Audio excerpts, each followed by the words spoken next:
Computer net के YouTube channel में आपका स्वागत है। टैली के इस वीडियो में आज हम सीखेंगे cell purchase return. Cell purchase return क्या होता है? जब भी हम किसी पार्टी से कोई सामान खरीदते हैं और उसके बाद हमें कुछ सामान या सारा सामान वापस करना होता है तो उसे हम परचेज रिटर्न बोलते हैं। अब सामान वापस करने के रीज़न कुछ भी हो सकता है उसने एक्स्ट्रा सामान बेच दिया हो, या वो कुछ सामान ऐसा बेच दिया हो जो हमें नहीं चाहिए, या हो सकता है कुछ सामान डैमेज हो, ख़राब हो, तो उसे हम परचेज रिटर्न बोलते हैं। इसी तरह से अगर हमने कोई सामान सेल किया और आगे कस्टमर हमारा कुछ सामान या सारा सामान वापस करता है तो उसे हम सेल्स रिटर्न बोलते हैं। सामान वापस करने के कई रीज़न हो सकते हैं। तो इस वीडियो में हम सीखेंगे किस तरह से परचेज रिटर्न और सेल्स रिटर्न किया जाता है। तो हमने टैली में एक कंपनी खोल के रखी हुई है ABCD जनरल स्टोर नाम से, और इसमें हम सेल परचेज रिटर्न का टॉपिक यूज़ करेंगे। तो सबसे पहले सेल परचेज रिटर्न करने के लिए हमें एक टैली में एक फ़ीचर ऑन करना पड़ता है। उसके लिए हम F11 से अकाउंटिंग फ़ीचर में जाएंगे और यहाँ पर हमें राइट में एक ऑप्शन मिलेगा और उस ऑप्शन का नाम है use debit and credit note. तो टैली में सेल परचेज करने के लिए हमें जो नोट दिए गए हैं वो है डेबिट और क्रेडिट नोट। परचेज रिटर्न के लिए हमें डेबिट नोट में एंट्री करनी है और सेल्स रिटर्न के लिए हमें क्रेडिट नोट में एंट्री करनी है। तो हमें ये debit credit note feature on करना है और इसके नीचे दो फीचर और है वो भी हमें ऑन करना है। तो ये हम तीनों ऑप्शन यस कर लेते हैं। एंटर दबाते हुए आते हैं, use debit credit note yes कर लेते हैं और इसके नीचे के दो ऑप्शन भी यस करके एंटर दबाते हुए इस स्क्रीन को एक्सेप्ट कर लेते हैं। अब हम एस्केप से बाहर आते हैं। अब हमें किसी पार्टी से कोई सामान खरीदना है और उसके बाद हमें कुछ सामान वापस करना है। तो सबसे पहले एक नई पार्टी का लेजर बना लेते हैं। तो जैसे हमने एक नई पार्टी का लेजर बनाया, अग्रवाल स्टोर, और ये हमारा सन्ड्री क्रेडिटर है। एंटर दबाते हुए इसे एक्सेप्ट कर लेंगे। अब इस पार्टी से हमने कोई सामान परचेज करना है। तो क्या सामान परचेज करना है? एक नया स्टॉक आइटम क्रिएट कर लेते हैं। तो हमने स्टॉक आइटम बनाया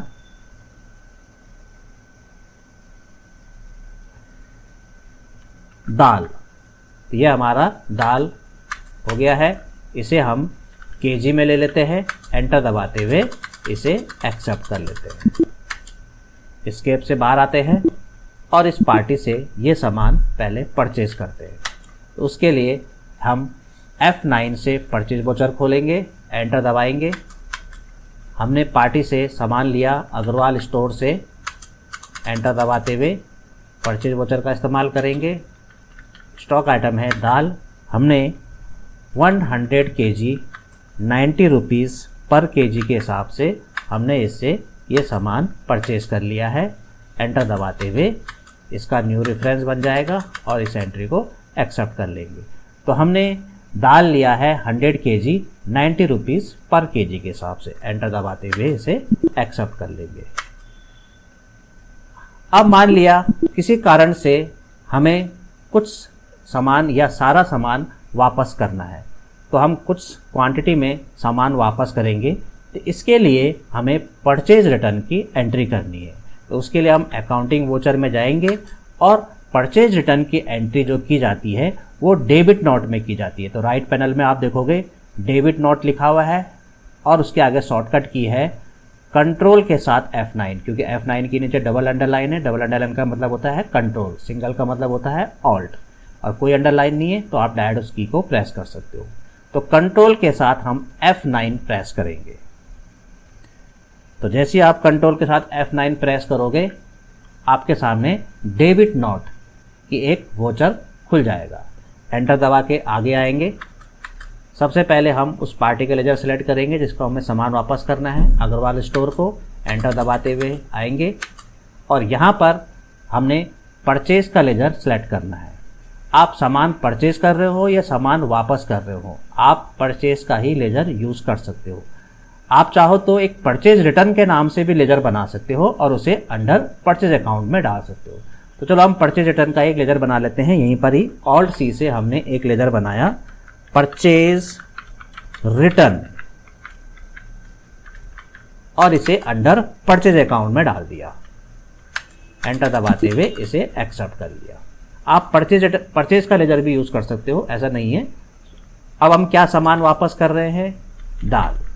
दाल हमने 100 kg लिया था, इसमें से हम 25 kg रिटर्न कर रहे हैं, यानी परचेज रिटर्न कर रहे हैं। वैल्यू 90 रुपीज़ के हिसाब से लिया था, वही वैल्यू डालोगे आप। एंटर दबाते हुए इसे आप जैसे ही एक्सेप्ट करोगे तो यहाँ पर आपको टैली को बताना पड़ेगा कि कौन से बिल के अगेंस्ट आप इस सामान को वापस कर रहे हो। तो अगर इस पार्टी के और भी बिल होंगे तो यहाँ पर आपको वही बिल सेलेक्ट करना है जिस बिल से आप ये सामान वापस कर रहे हो।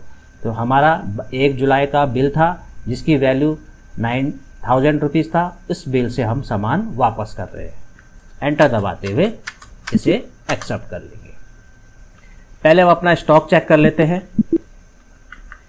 स्टॉक समरी में जाते हैं, यहाँ पर देखते हैं हमारे पास दाल जो है 75 kg शो हो रहा है। पहले हमने 100 kg लिया था और उसके बाद हमने 25 kg परचेज रिटर्न कर दिया, तो हमारे पास 75 kg ही अब रह गया है। अब हम इस पार्टी का पेंडिंग बिल देखते हैं। डिस्प्ले में जाएंगे, स्टेटमेंट ऑफ अकाउंट्स में जाएंगे, आउटस्टैंडिंग में जाएंगे, लेजर में जाएंगे, अग्रवाल स्टोर का लेजर सेलेक्ट करेंगे। यहाँ पर हम देखेंगे कि पार्टी का जो ओपनिंग अमाउंट यानी जो पेंडिंग बिल है वो 9000 का है, लेकिन पेंडिंग अमाउंट 6750 रुपीज़ शो हो रहा है। यानी अगर इसमें हम एंटर दबाते हैं तो यहाँ पर हमें बता देगा कि हमने 1 जुलाई को पार्टी से सामान परचेज किया था 100 kg दाल 90 रुपीज़ के रेट के हिसाब से, तो ये 9000 का बिल बना। लेकिन सेम इसी डेट को ही हमने डेबिट नोट इशू किया, यानी कि हमने परचेज रिटर्न किया, हमने 25 kg की दाल 90 रुपीज़ के हिसाब से वापस करा, यानी कि 2250 रुपये का हमने सामान वापस कर दिया है। तो 9000 में से अगर 2250 रुपये माइनस करें तो पेंडिंग अमाउंट अब 6750 रुपये ही रह गया है। हमें इस पार्टी को इतना ही पे करना है। तो ये था परचेज रिटर्न जिसकी एंट्री आपने डेबिट नोट में करनी है। अब इसी तरह से सेल्स रिटर्न की भी एंट्री करेंगे। तो इसके लिए हम सबसे पहले लेजर बना के रख लेते हैं पहले से। तो हमने एक सेल्स रिटर्न नाम से लेजर बना लिया। वैसे इस लेजर की ज़रूरत नहीं है, आप अपने नॉर्मल सेल्स का लेजर भी यूज़ कर सकते हो। फिलहाल हम सेल्स रिटर्न का लेजर बना ही रहे हैं, तो हमने इसे अंडर सेल्स अकाउंट में ही डालना है। एंटर दबाते हुए इसे एक्सेप्ट कर लेते हैं। अब हम एक नया डेटर का लेजर बनाते हैं। अकाउंट्स इन्फो में जाते हैं, लेजर में जाते हैं, क्रिएट करते हैं। हमने राजेश कुमार के नाम से एक लेजर बनाया जो हमारा सन्ड्री डेटर है। इसे अंडर सन्ड्री डेटर ग्रुप में डाल दिया। एंटर दबाते हुए इसे एक्सेप्ट कर लिया। एस्केप से बाहर आ गए। अब हम इसके साथ पहले सेल की एंट्री करेंगे। तो हमने F8 से सेल्स वोचर खोला। 1 जुलाई को हमने पार्टी को सामान बेचा राजेश कुमार को। एंटर दबाते हुए आगे आएंगे, सेल किया, सेल का लेजर सेलेक्ट करेंगे। हमने इसे दाल सेल किया। दाल हमारे पास 75 kg है, हमने इसे 25 kg सेल किया।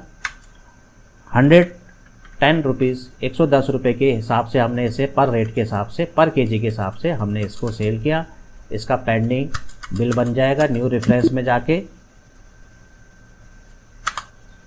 अब हम इस एंट्री को एक्सेप्ट करेंगे।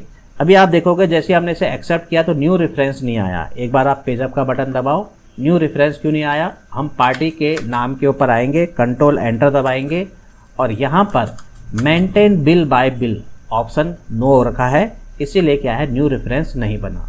इससे क्या होगा, पेंडिंग बिल शो नहीं होगा फिर। तो हमने एक बार दोबारा से इस एंट्री को एक्सेप्ट करना पड़ेगा और अब आप देखोगे यहाँ पर न्यू रेफरेंस आ गया है, यानी एक पेंडिंग बिल बन जाएगा। तो पार्टी के लेजर में maintain bill by bill option को आपको यस करना है। तो हमने इस पार्टी को 25 kg सेल कर दिया है। अब हम अपना स्टॉक चेक करते हैं। तो हमारे पास 75 kg दाल थी, अब केवल 50 kg रह गया है क्योंकि 25 kg हमने सेल कर दिया है।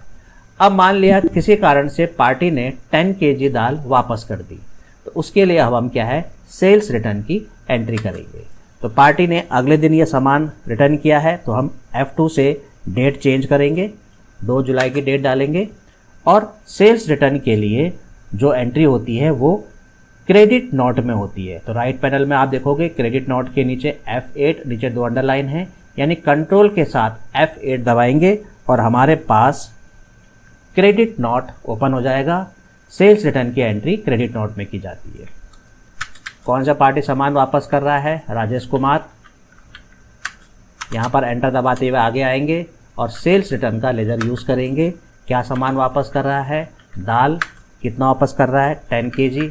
किस रेट पे, जिस रेट पे उसने दिया था वही रेट डालेंगे, 110 रुपये, और एंटर दबाते हुए जब हम यहाँ पर आएंगे तो यहाँ पर हमें बताना पड़ेगा कि कौन से बिल के अगेंस्ट ये सामान वापस हो रहा है। अगेंस्ट रेफरेंस में जाएंगे और यहाँ पर हम 1 जुलाई का 2750 रुपये का जो इनवाइस था उसके अगेंस्ट हम ये सामान वापस कर रहे हैं। एंटर दबाते हुए इसे एक्सेप्ट कर लेंगे। पहले हम अपना स्टॉक चेक कर लेते हैं। स्टॉक समरी में जाके हमारे पास 75 kg दाल थी, हमने 25 kg दाल पहले सेल करी तो 50 kg रह गया था।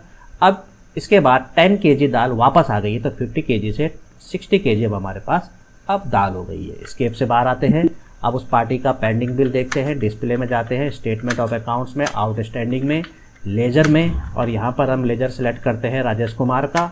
तो यहाँ पर राजेश कुमार का जो बिल है ओपनिंग अमाउंट 2750 रुपये है, लेकिन शो हो रहा है 1650 रुपये। इस पर अगर हम एंटर दबाएं, यहाँ पर देखेंगे हम 1 जुलाई को हमने इसने हमसे 25 kg दाल ली थी 110 रुपये के हिसाब से, तो 2750 रुपये का बिल बना। लेकिन 2 जुलाई को क्रेडिट नोट इशू हुआ, यानी कि सेल्स रिटर्न हुआ, और 10 kg दाल 110 रुपये के हिसाब से उसने वापस करा, यानी 1100 रुपये का सामान वापस हो गया है। तो 2750 पे अगर आप 1100 रुपये माइनस करोगे तो 1650 रुपये इसका पेंडिंग अमाउंट अब रह गया है।